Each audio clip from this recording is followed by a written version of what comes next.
एक गांव में एक किसान रहता था। उसका एक छोटा सा खेत था। एक बार फसल बोने के कुछ दिनों बाद उसके खेत में मैना ने घोंसला बना लिया। कुछ समय बीता तो मैना ने वहां 2 अंडे भी दे दिए। उन अंडों में से 2 छोटे छोटे बच्चे निकल आए। वे बड़े मजे से उस खेत में अपना जीवन गुजारने लगे। कुछ महीनों बाद फसल कटाई का समय आ गया। गांव के सभी किसान अपने खेतों की फसल की कटाई में लग गए। अब मैना और उसके बच्चों को वह खेत छोड़कर नए स्थान पर जाने का समय आ गया था। एक दिन खेत में मैना के बच्चों ने किसान को ये कहते सुना कि कल मैं फसल कटाई के लिए अपने पड़ोसी से पूछूंगा और उसे खेत में भेजूंगा। ये सुनकर मैना के बच्चे परेशान हो गए। उस समय मैना कहीं गई हुई थी।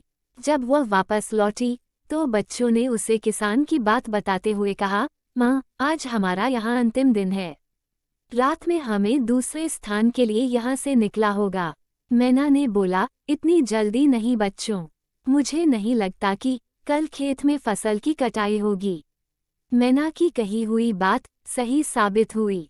दूसरे दिन किसान का पड़ोसी खेत में नहीं आया और फसल की कटाई नहीं हुई। शाम को किसान खेत में आया और खेत को जैसे का तैसा देखकर बड़बड़ाने लगा कि ये पड़ोसी तो नहीं आया। ऐसा करता हूँ कि कल अपने किसी रिश्तेदार को भेज देता हूँ। मैना के बच्चों ने फिर से किसान की बात सुन ली और परेशान हो गए। जब मैना को उन्होंने ये बात बताई तो वह बोली, तुम लोग चिंता मत करो, आज रात हमें जाने की जरूरत नहीं है। मुझे नहीं लगता कि किसान का रिश्तेदार आएगा। ठीक ऐसा ही हुआ और किसान का रिश्तेदार अगले दिन खेत काटने नहीं आया। मैना के बच्चे हैरान थे कि उनकी माँ की हर बात सही हो रही है। अगली शाम किसान जब खेत देखने आया तो खेत की वही स्थिति देख बड़बड़ाने लगा कि ये लोग तो कहने के बाद भी कटाई के लिए नहीं आए।